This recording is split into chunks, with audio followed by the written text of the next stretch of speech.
Estamos de volta, segundo bloco do nosso Vidas em Direto, e agora sim, para conversar com o Juan. É verdade. Não cumprimentaste as pessoas antes mesmo em intervalo, só falaste aí algumas coisinhas, então fica à vontade, cumprimenta o povo moçambicano verdadeiramente, porque não és moçambicano. Muito boa tarde a todos e todas que estão nos assistindo. Então, cheguei a Moçambique tem um mês e 3 semanas especificamente. E aí eu vim um pouco atrasado, né, para estudar, porque os contextos estavam um pouco diferentes, já que minha universidade estava atravessando por uma crise econômica. E aí, por conta do estado, né, do Rio de Janeiro, que estava passando por calamidade pública, pela má gestão atual. Mas cheguei e fui muito bem recebido, né, pela universidade, pela Faculdade de Ciências Sociais e Filosóficas, e estou adorando, assim, à medida que eu conheço Moçambique, eu gosto mais e mais, assim, com relação às próprias pessoas que... Não, nós temos algumas semelhanças, até certo ponto, não só pelo português, mas também pela forma como nos damos as pessoas, até certo ponto, não é? Não vamos... Rio de Janeiro é onde começam as tuas raízes em particular. Os papás também são do Rio de Janeiro? Sim, sim, meus pais são, né, mas meus avós, no caso, já não são, mas foram para o Rio de Janeiro bem novos. Na verdade, são de Minas, o estado ao lado do Rio, digamos assim. O que é que se pode dizer de concreto sobre a zona? Rio de Janeiro, concretamente onde? Onde tu nasceste e tiveste a tua infância? Então, na verdade, eu sou do município de São Gonçalo, que é do estado do Rio de Janeiro, né? Exato. O Rio de Janeiro tem alguns municípios, e aí São Gonçalo seria um município, digamos assim, periférico, né? Uma região periférica do Rio de Janeiro. E quando eu passei para a universidade, aos 18 anos, eu me mudei logo em seguida para Mangueira, que é uma favela muito tradicional no Rio de Janeiro por conta da escola de samba, enfim, por conta dos sambistas, né, que são conhecidíssimos no território nacional, e ao lado também da UERJ, né, a Universidade do Estado do Rio de Janeiro, onde eu estudo. E concretamente, falar do Rio, assim, tem muitas dimensões particulares, mas o que, assim, mais me agrada no Rio de Janeiro, onde estou morando, que é próximo ao centro agora, talvez os aspectos culturais, que são tudo muito próximos, né? Então, nós temos não só as praias, porque somos muito conhecidos por isso, mas nós favela temos... também, as favelas. As favelas, que inclusive é muito comum, quando eu cheguei aqui em Moçambique, as pessoas perguntavam, né? Tem alguns mitos, né? Trazem as novelas algumas características. Exatamente. Como é a favela, você é morador de favela, né? Sempre perguntam, né? E, infelizmente, atribui muito estereótipo, né? Não só a favela, mas como também a música, que as manifestações que se tem. Exatamente. E pergunta, é violento de fato? Né?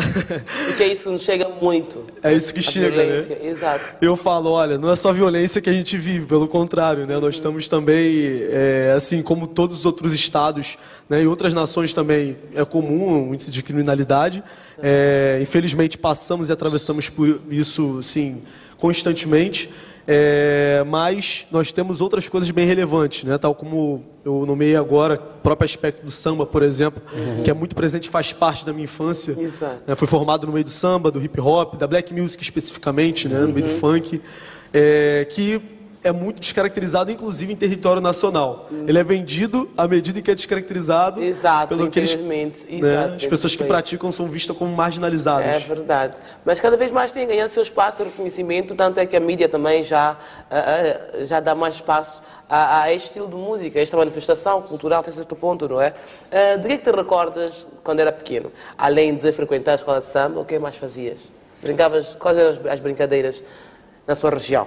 Então, quando eu cheguei aqui em algumas regiões, eu lembrei muito da minha infância, né? Por conta das ruas, assim, que lá a gente não tem muito acesso, né? Só em algumas regiões específicas, ruas de terra.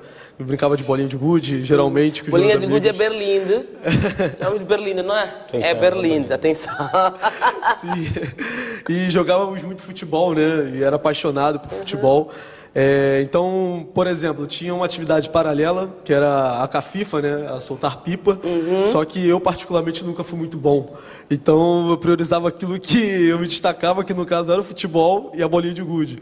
Inclusive, eu cheguei a jogar quase que profissionalmente futebol, né, e desisti, assim, um pouco antes de concretizar minha vida profissional e acadêmica. Então... Mas por quê? Por que decidiste apostar para a área acadêmica em vez de futebol? Então, o futebol eu comecei a treinar desde os 11 anos de idade, né? Meu pai era muito apaixonado e o sonho dele era que eu fosse jogador de futebol. Exatamente, no Brasil é comum. assim, exatamente, é muito comum. E como era a atividade? Porque o futebol ele tem essa peculiaridade, né? Um esporte que pode ser praticado por qualquer pessoa, independente da condição. Exatamente. Então, às vezes a gente não tinha uma bola e nós amarrávamos vários panos com a sacola e fazíamos bola. Né? Então, passei por muitos desses aspectos na minha infância e eu valorizava muito isso. Então, eu resolvi, por intermédio da minha mãe, né, uma grande guerreira, que inclusive me incentivou ao futebol, investir. E aí eu fui passando por alguns clubes pequenos em São Gonçalo, e eu fui campeão, né, de um campeonato reconhecido estadualmente, digamos assim, e chegou aos 16 anos eu me contundi. Né? E aí, contusão é um problema muito sério na vida de um atleta, e até você voltar por cima, quando eu voltei eu já era banco de reservas, né?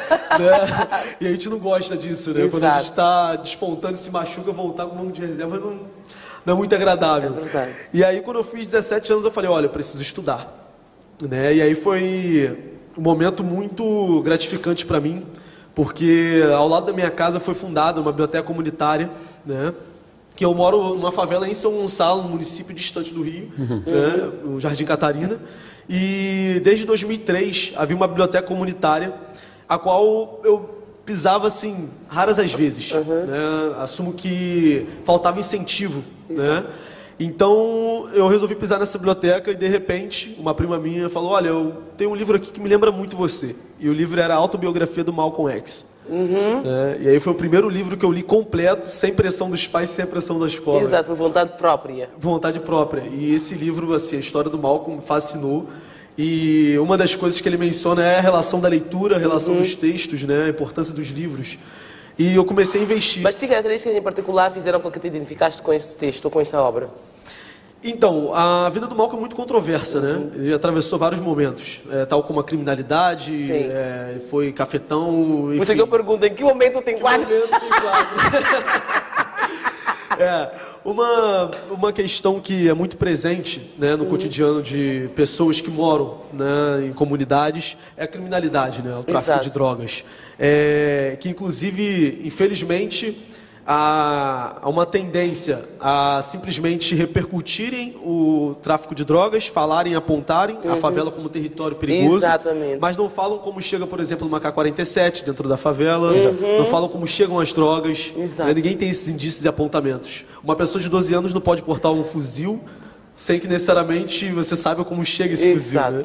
Então, atravessei todos esses momentos e eu perdi, infelizmente, assim, 4 amigos de infância, né, 3 para a criminalidade, que passaram pelo tráfico de drogas, né, e um específico por conta de conflitos, né, policiais que na verdade não eram envolvidos, e simplesmente os policiais entraram, atiraram, mataram, e normalmente nos noticiários não como envolvido, quando na verdade não tinha nenhuma relação com o tráfico de drogas. Olhando para essa perspectiva, nisso que contaste agora, 4 amigos, como é que o Juan conseguiu contornar isto e não se envolver neste meio? Quais foram as bases que tiveste que te ajudaram a não entrar neste meio e hoje ser o Juan que é? Sim, isso é muito importante, né? Eu fui criado por 3 mulheres, né? Minha avó, minha tia e minha mãe. E meu irmão mais novo, que sempre ficou comigo e compartilhou alguns momentos. Mas, para além disso, eu fui criado na rua, digamos assim, né? Tive muitos aprendizados na rua e eu valorizo muito os aprendizados que eu tive porque é necessário para a gente sobreviver no local de onde nós viemos, né? E a base que eu tive foi simplesmente alguns amigos de infância que, por intermédio, né, da participação de militância comunitária, né, de trabalhar em projetos comunitários, chamavam minha atenção. Só que até então eu não tinha muito interesse, né, não tinha muito foco naquilo. Mas quando eu entrei na biblioteca e vi que um livro era possível de mudar completamente uma pessoa, eu resolvi investir, né, nessa militância, em querer mudar, né, algumas circunstâncias que normalmente é traçada no perfil do jovem dentro do âmbito, né, da periferia, digamos assim. Então o que me mudou certamente foi o apoio, né, da minha mãe, incansável, assim, tanto no futebol quanto nos puxões de orelha, que ela geralmente dava assim, sem vergonha, me buscava em alguns lugares assim, o que você está fazendo? Está muito tempo fora de casa e me buscar.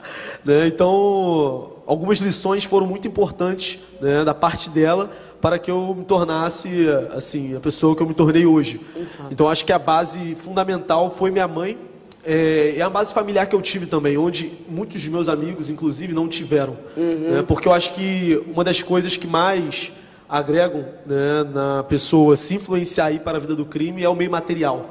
Então, quando você não tem meios para alcançar determinadas coisas que seus amigos têm, você vê o meio mais fácil, mais eficaz, mais Exato. rápido.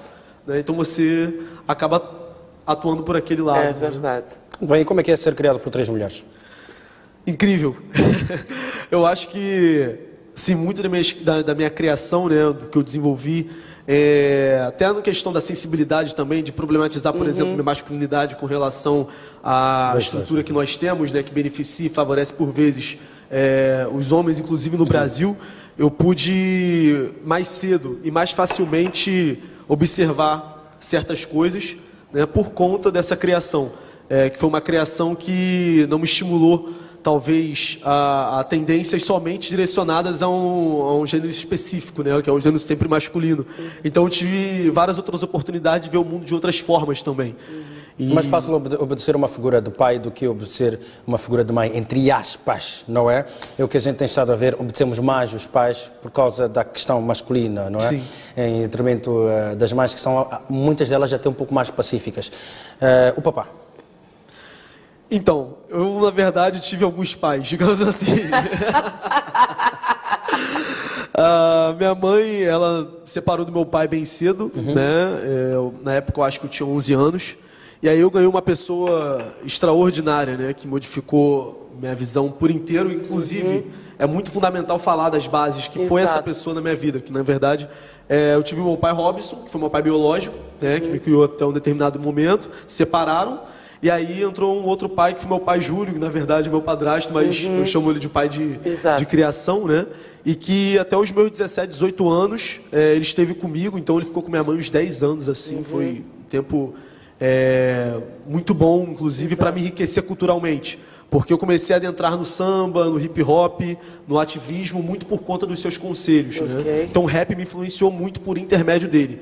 O rap modificou muito, assim, me orientou muito com relação ao que eu deveria seguir, ao que eu deveria ser, na verdade. João, como é que identificas ou caracterizas os jovens brasileiros, principalmente na adolescência? Por aquilo que a gente vê, como acabamos de comentar recentemente, não é? É muita rebeldia, muita violência, alguns acabam caindo no mundo das drogas, etc., por aquilo que nos mostram. Começam a vida sexual muito cedo, porque é aquilo que a gente vê na televisão. Para o Juan, alguém que vive lá e tem, com certeza, uma melhor noção e visão daquilo que é a realidade, o que é que tens a dizer em relação ao adolescente brasileiro? Então, eu acho que, assim como eu conversei com alguns, né, amigos e venho conversando, é uma questão que não mencionam muito no contexto brasileiro, com relação, né, ao aspecto histórico e social, sobre o desenvolvimento como um todo da sociedade brasileira, é o fato de que nas favelas, por exemplo, a população que ocupa majoritariamente é a população negra. Exato. Mas também a população brasileira no geral é majoritariamente negra, 52%, é majoritariamente não? negra, 54% então, da população. 54 agora, já não é 52. E isso é importantíssimo de ser destacado, porque infelizmente, né, o negro foi apagado da história do Brasil por intermédio de não só uma mídia hegemônica, mas por outros meios também. Então isso é pouco dito, né, quando se fala, por exemplo, do contexto de favela. E quando eu cheguei aqui e aí eu falava um pouco da negritude, as pessoas, né, ficavam assim comigo, eu falei, não, no contexto brasileiro eu sou encarado como uma pessoa negra. É bom a gente sempre fazer esse relativismo, né? Mas eu gosto de destacar isso por quê? Porque o racismo, na forma que ele atua no Brasil, ele é muito operante no sentido de estratégico, de anular de fato a ascensão de pessoas negras às estruturas nacionais de poder. Exato. Então, muitos trabalhos sociológicos, né, recentes, inclusive, demonstraram isso. E nós estamos tentando uma superação. E aí, quando a gente fala do jovem, né, periférico, ou jovem presente no contexto de favela no Brasil, nós estamos falando especificamente de um jovem, que na maioria são os jovens negros. E, infelizmente, no Brasil, a cada 23 minutos, segundo dados da Anistia Internacional, se mata um jovem negro no Brasil. Né? Por conta da letalidade policial, né? Por conta do tráfico de drogas, enfim. Então, nós somos a juventude que mais morre. Isso traz consequências alarmantes, né, para a população brasileira e que agora estão abrindo os olhos com medidas públicas, né, com políticas públicas para que essas pessoas consigam ascender. E eu só consegui, por exemplo, muito desses benefícios, né, muitas das coisas que eu consegui ter acesso foi por conta dessas políticas públicas, né, que o movimento negro brasileiro batalhou muito para isso ser alcançado. E até para entrar na faculdade também, durante a sua inscrição, tens de dizer seja negro, branco, até tem pardo, não sei o que é pardo, mas pronto, também tem pardo. Para si foi muito complicado entrar para a faculdade? Então, foi na verdade um processo que eu nunca vivia. Exato. Por exemplo. Então, hoje eu palestro, né, em universidades, hoje eu tenho várias publicações científicas, tenho assim, para minha idade, talvez um currículo invejável, e foi uma coisa que assim, eu nunca esperava. Foi, na verdade, um choque para as pessoas. Por quê? As pessoas que me acompanhavam no ensino médio, né, elas me viam como uma pessoa desinteressada. Eu era de fato uma pessoa muito desinteressada, não gostava assim de estudar. E eu fui, na verdade, me entusiasmar em estudar do segundo para o terceiro ano do ensino médio, que são os anos finais. Né? E aí, de repente, eu entrei no pré-vestibular, que é o preparatório para você tentar uma universidade, né, que é um curso, e no ano seguinte eu fui aprovado, né, em primeiro lugar no sistema de cotas raciais. Uau! Sim, tem isso também, cotas raciais. Os negros têm de ser negros, tem um número exato, podem entrar ou não, não é? Exato. A dificuldade só para perceber, por ser negro, até para se formar, é complicado. É complicado, não, complicadíssimo. Tanto que muitos dos meus, por exemplo, né, não saem nem do ensino médio. Então, assim, muitas pessoas abandonam e vão trabalhar em empregos subalternos por conta de não ver a possibilidade de frequentar, por exemplo, uma universidade. Então, isso começou a ser uma realidade para o meu meio, para os meus familiares, né, para os meus amigos, quando eu fui aprovado. E o meu pré-vestibular, né, que foi o curso emérito, o nome do curso, né, eles destacavam nos ônibus a foto da pessoa que foi aprovada. Então eu fui destacado, né, no ônibus, que eu fui aprovado em 3 cursos, né, de graduação, e os ônibus circulavam, né, os ônibus é o chapa, né? Chapa, exatamente. E aí circulavam com minha foto dentro do lugar de onde eu vim, que é o Jardim Catarina, que por sinal é o maior bairro plano da América Latina. E aí as pessoas começaram, Juan foi aprovado na universidade, é esse mesmo que eu estou pensando. E as pessoas paravam na rua e falavam, é você que está atrás do ônibus? Nossa, parabéns, assim, os meus professores me paravam e falavam assim, não acredito que você foi aprovado na universidade pública, que é uma das melhores do estado do federal, do Brasil, né? Exato. Então, assim, foi um impacto tremendo quando eu comecei, de fato, a estudar. Então, eu me acostumei a estudar bastante desde o pré-vestibular, né? Eu tinha uma carga horária uma meta de estudar de 16 a 18 horas por dia, né? E hoje eu tento manter um pouco dessa carga, porque para mim é fundamental, inclusive na minha área, né? Com relação ao processo de leitura, enfim. E eu acho que é um pouco disso, assim, o que eu poderia dizer para os adolescentes nesse caso é que é possível, apesar das nossas condições, e as cotas raciais elas têm um papel fundamental nesse sentido, né? Porque ela oferece a oportunidade, né, mediante todos os processos, né, que as pessoas negras não têm acesso, a essas pessoas terem acesso às universidades. Juan, nós ouvimos histórias de padrastos, não é, enteados até certo ponto, e tu, na qualidade de estudante de Ciências Sociais, deves ter alguma experiência a partilhar, para além da questão prática, mas a questão teórica também, estamos a falar mais académica.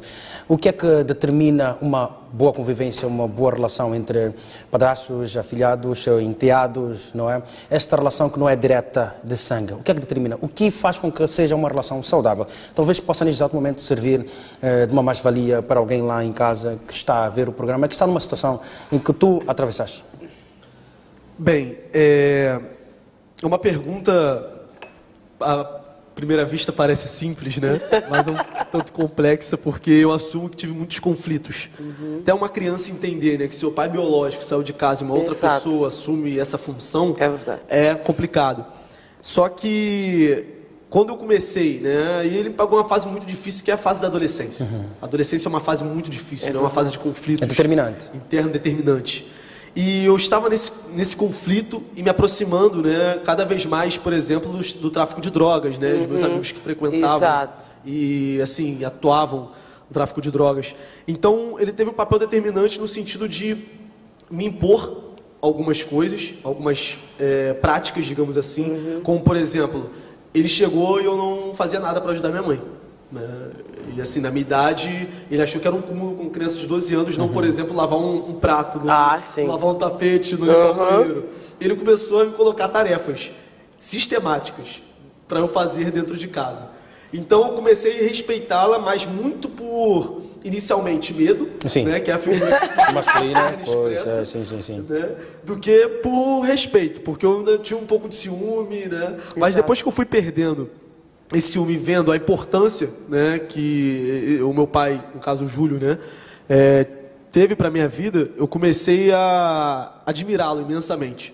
E ele me ganhou muito por intermédio da apresentação de recursos culturais, por exemplo, que até então não tinha. E para que haja este cruzamento, este casamento, este entendimento entre ambas as partes, o que é que te parece, o que é que lhe parece que é determinante? O que é o fator fundamental? Porque eu quero acreditar que falha muito. Muitas das vezes nós temos estado a ver, é por isso que dizem madrasta, andam aí, padrasto,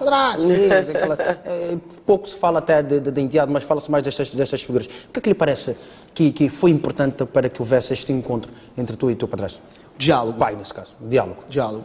Eu acho que uma das coisas que favoreceram, inclusive, o fato de eu falar bastante, foi o diálogo que eu tive constante, não só com minha mãe ou com meus pais tiveram comigo, né? Mas que o diálogo, eles demonstravam preocupação e eles sempre falavam aquelas frases famosas, né? Mãe tem muitas frases famosas, né? Mãe, pai, né?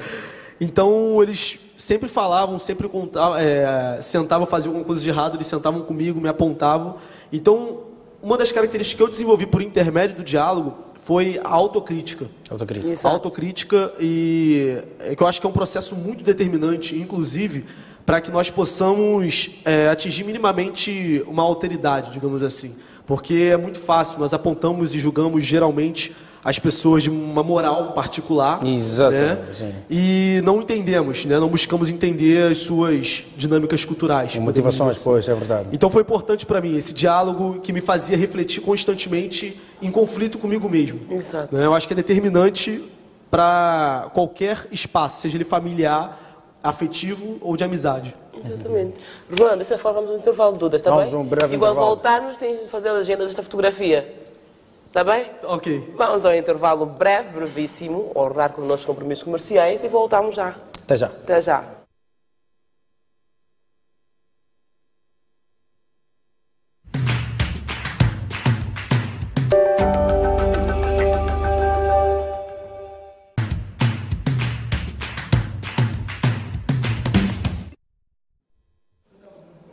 Conecta aí. Estamos no ar, voltamos, terceiro e último bloco do nosso Business em Direto. Eu queria pedir já ao Joel para conectar o celular do Sr. Dudas aí ao sistema, que ele quer mostrar alguns comentários dos nossos telespectadores. Pode ser? Que já deixaram os comentários aqui no nosso Instagram. E acho que aqui alguém acabou nos conectando com o nosso aluno técnico, né? Sim, o Pantero Grande, Pantero. É verdade. Podemos ver isso, Joel? Está aí já disponível. Rapidamente, vemos aqui só alguns comentários. Provavelmente sejam dos nossos mais recentes seguidores.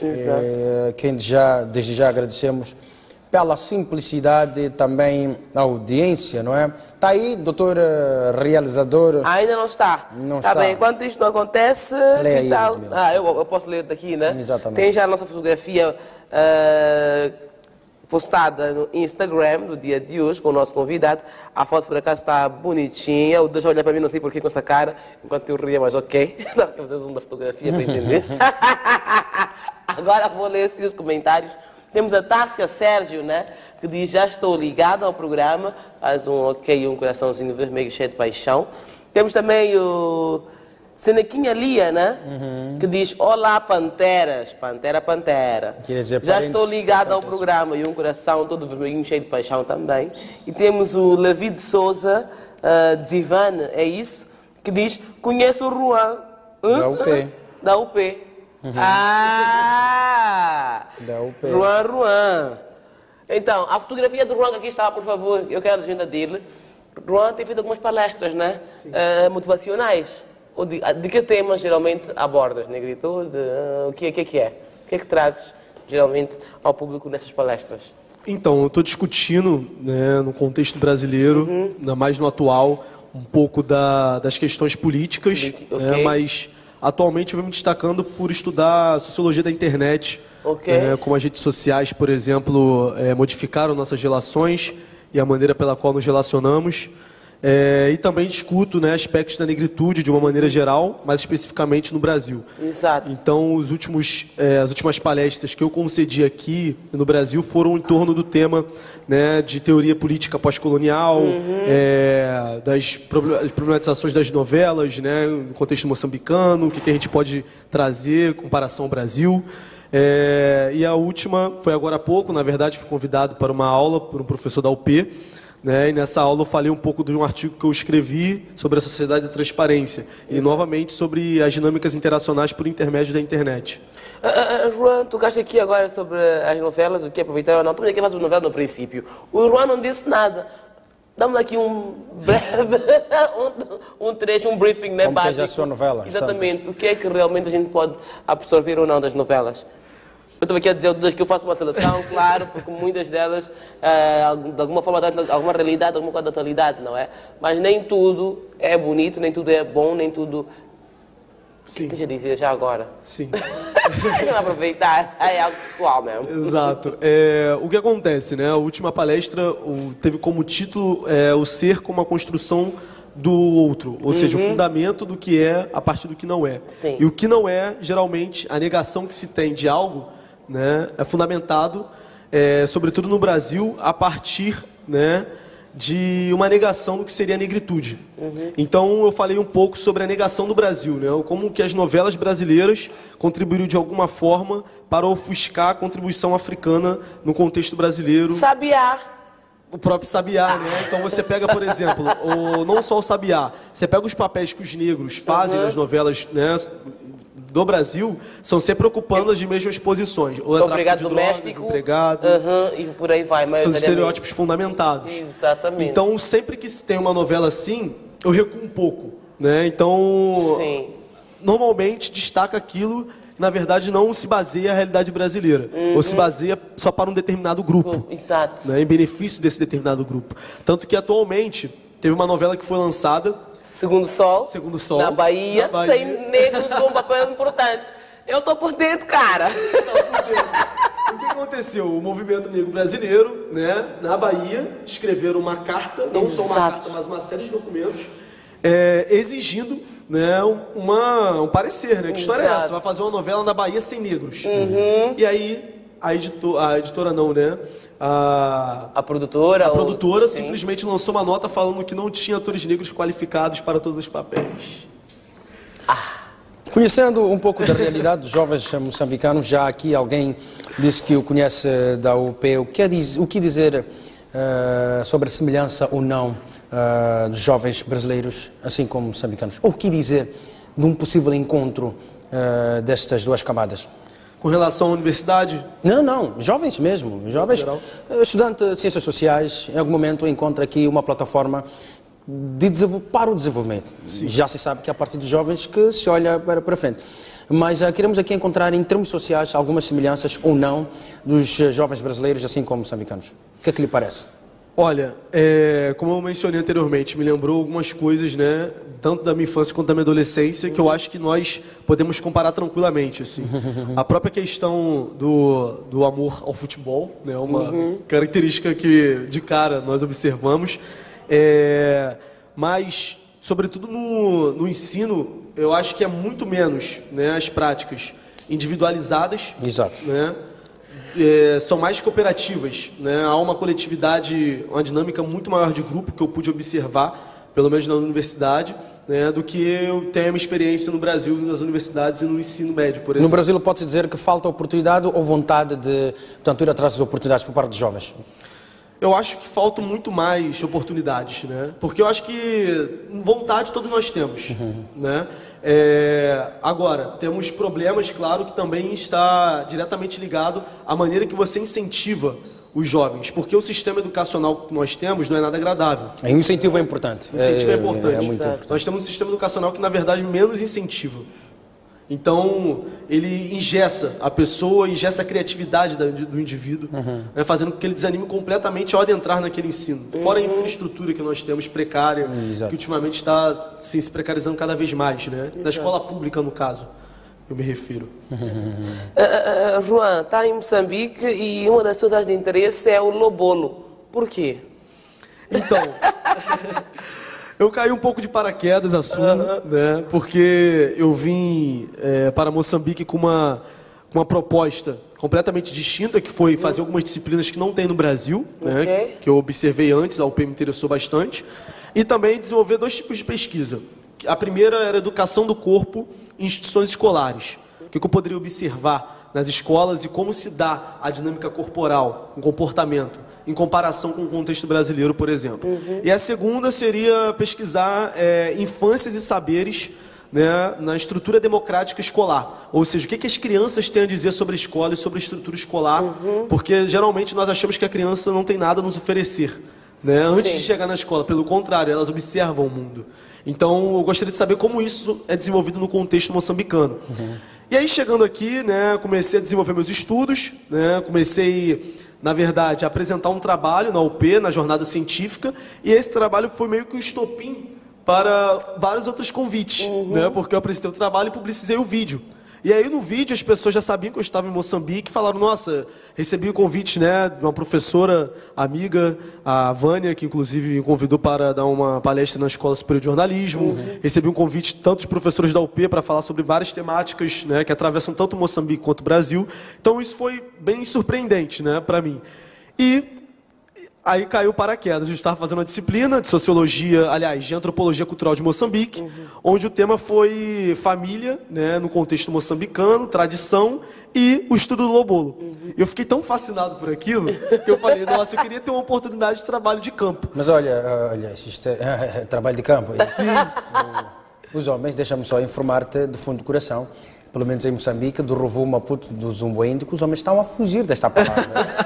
Então, quando tu fores fazer um estudo de campo, não leve nenhum homem, porque tu não tento buscar em nenhum homem essa informação, porque provavelmente tenhas muito pouco daquilo que é esperado. Mas, acima de tudo, tem aí o teu interesse para as áreas de ciências sociais. É verdade que temos de estar todos nós em tudo quanto é área. Mas em Moçambique, em particular, queremos acreditar que até certa população do Brasil tem um interesse para as áreas mais convencionais. Estamos a falar de contabilidade, gestão, administração, direito. O que é que e nós compreendemos que não tiveste uma infância de balúrdios, não é? O que é que despertou-lhe a atenção para que seguisse a estudar questões sociais? O que me incentivou a buscar as questões sociais, o entendimento, né, da dinâmica política, digamos assim, da estrutura a qual nós estamos submetidos, que é o Estado, foi o fato exatamente de aquilo me tocar de modo contínuo. Então, assim, eu sofri com violência policial, né, eu sofri com racismo estrutural, que é presente na nossa sociedade, e eu tinha interesse no direito. Porém, no período em que eu estava estudando, o direito começou a me desanimar constantemente com relação ao que estava acontecendo no cenário nacional, né? E eu falei assim, olha, eu não quero participar ou fazer parte de um direito como este, né? De uma instituição, enfim, das instituições que prezam por um direito como este. Então eu comecei a me afastar cada vez mais. O que me interessava no direito era o fato de vários outros revolucionários, como o próprio Nelson Mandela, né? E tantos outros passaram pelo direito, eu tinha aquele... Como eu li o Malcolm, eu fiquei com aquele fervor e tudo mais. Só que eu falei assim, não, eu acho que eu vou um pouco mais para a área das ciências sociais, filosofia ou economia. Então, eu comecei a pensar nessas áreas muito por conta da criticidade ao próprio sistema que eu era submetido constantemente. Não porque tiravas negativas a matemática ou a física ou não, química. Não, pelo contrário. Eu assumo, né, que eu tive dificuldade por conta da ausência dessas disciplinas durante o ensino médio. No Brasil tem muito disso. Muitos professores começaram a não ser pagos. E eu fiquei 2 anos sem aula de matemática, por exemplo. Sério? Sim. Quase 2 anos sem aula de matemática, 1 ano sem física. Né? Isso tu concorre automaticamente para ir atrás de uma certa área. Me aproximar muito mais da área de ciências humanas, né? Então, por exemplo, quando eu cheguei no pré-vestibular, no curso preparatório para a universidade, eu me empenhei em todas as áreas, porque eu curtia de fato. E hoje na universidade, ao contrário do que eu pensava, nas ciências sociais nós temos matemática. nós temos economia, nós temos estatística, né? É verdade, estatística. Então eu preciso ser bom minimamente um pouco em todas as áreas. Eu faço esse investimento e prezo por ele. Porque para ser um bom pesquisador, eu devo minimamente saber as práticas, né? As técnicas de pesquisas quantitativas, que levam em consideração os números. É uma realidade. João, eu vou voltar um bocadinho mais ao tema que estás aqui a estudar, não é, o Lobolo, e o que é que lhe parece? Que análise fazes desta cultura nossa e o que é que realmente lhe fascinou de concreto para se focar e continuar a estudar esta tradição moçambicana e africana também, alguns países podem não ter o mesmo nome, mas também é praticado o Lobolo. Sim. Então, o que na verdade me motivou a estudar e me empenhar para fazer um trabalho de campo que inclusive foi fantástico, né? Foram 3 dias de festa.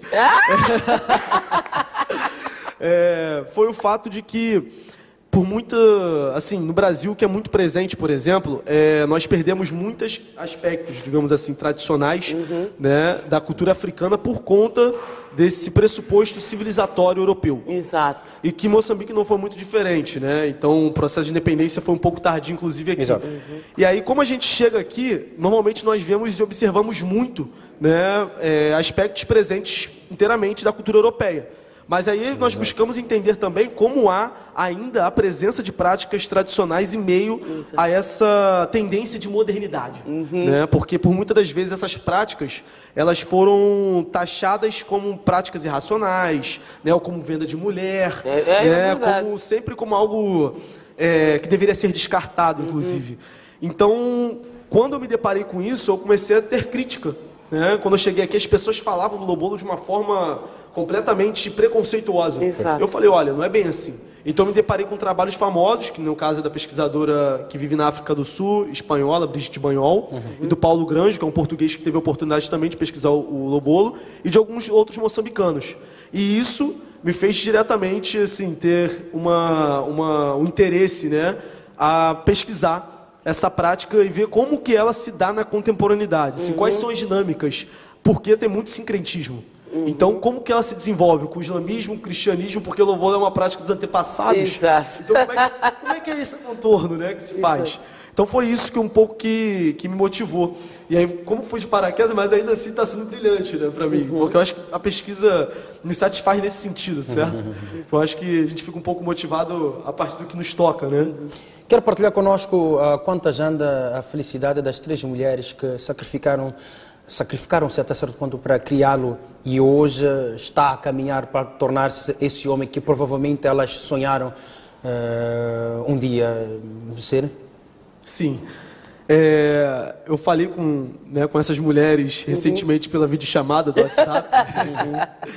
E minha mãe, não só minha mãe, né, como minha tia e minha avó, elas, antes mesmo de entrar na universidade, né, eu tinha alguns desejos de melhorar as condições das pessoas que viviam junto a mim. Exato.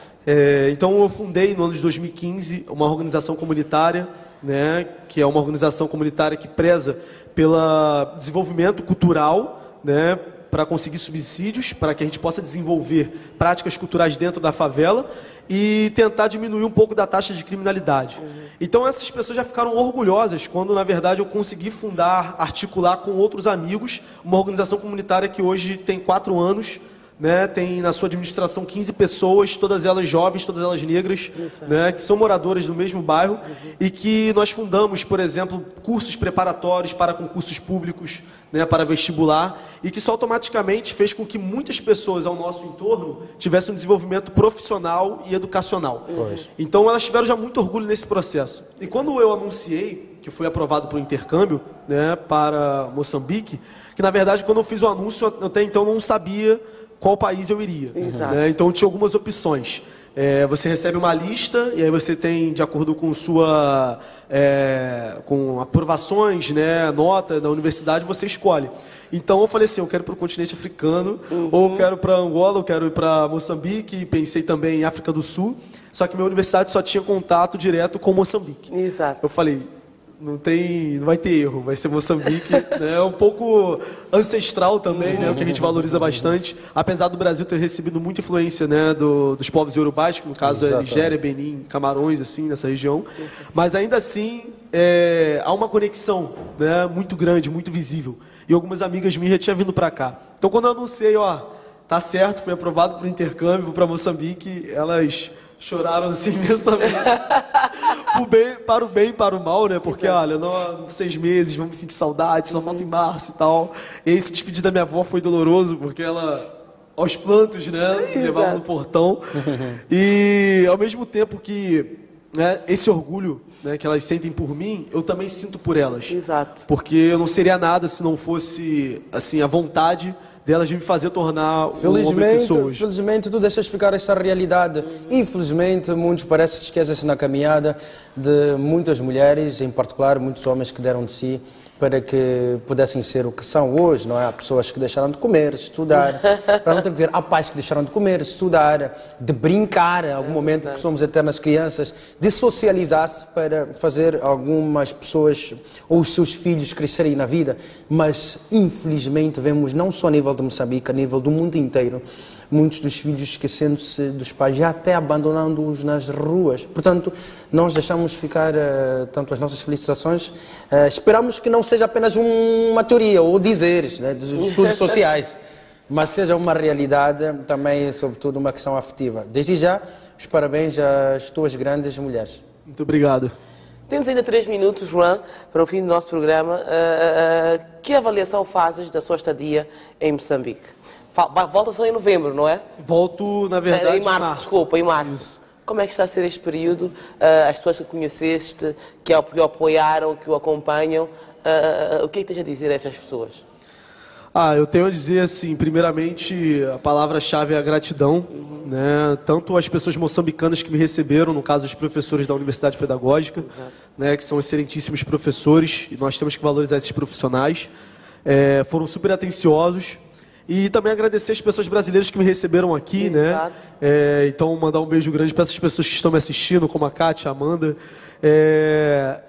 Né, agradecer também a pessoas que foram, digamos assim, essenciais para que eu me sentisse melhor nesse momento aqui em Moçambique, porque como não tinham muito contatos inicialmente, essas pessoas começaram a ter contato, começaram a fazer conhecer mais pessoas, e automaticamente a gente se sente melhor quando conhece essas pessoas, né?